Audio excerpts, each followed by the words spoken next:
the Trump administration is thinking about privatizing the International Space Station, according to NASA documents obtained by The Washington Post.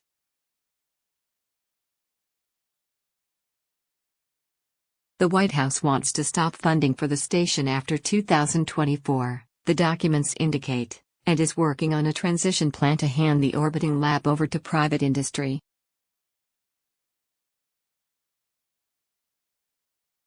The decision to end direct federal support for the ISS in 2025 does not imply that the platform itself will be deorbited at that time. It is possible that industry could continue to operate certain elements or capabilities of the ISS as part of a future commercial platform, the document read.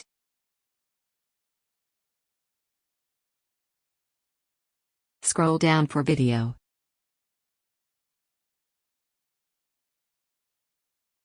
NASA will expand international and commercial partnerships over the next 7 years in order to ensure continued human access to and presence in low Earth orbit, the document said.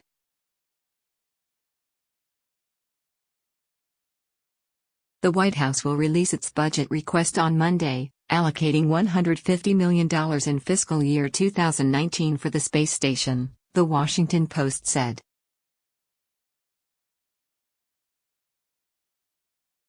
More would be given to the project for additional years to enable the development and maturation of commercial entities and capabilities, which will ensure that commercial successors to the ISS- potentially including elements of the ISS- are operational when they are needed.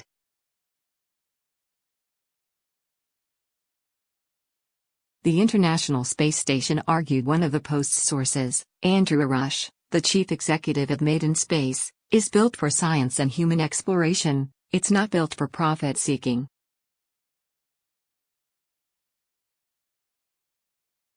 And while the move might seem like it would be palatable to fiscal conservatives, wanting a trimmer budget, so far it's not.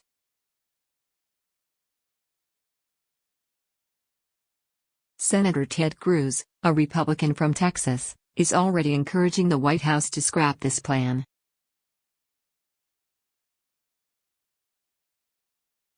As a fiscal conservative, you know one of the dumbest things you can do is cancel programs after billions in investment when there is still serious usable life ahead, argued Cruz, according to the Post.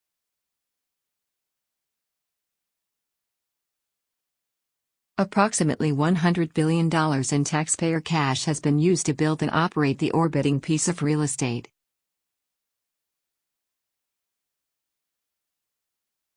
Cruz also said that he hoped the recent reports that NASA might cancel funding prove as unfounded as Bigfoot, and blame the decision on the numbskulls at the Office of Management and Budget.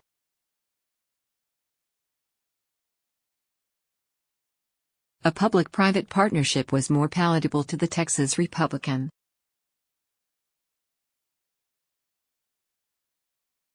I think all of us are open to reasonable proposals that are cost-effective and that are utilizing the investments we made in a way that maximizes their effectiveness, Cruz said.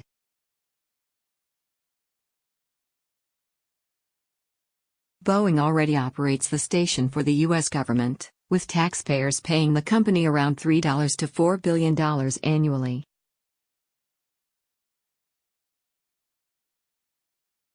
Having heard last month about NASA's potential plans, Boeing's space station program manager Mark Mulqueen also said they were bad.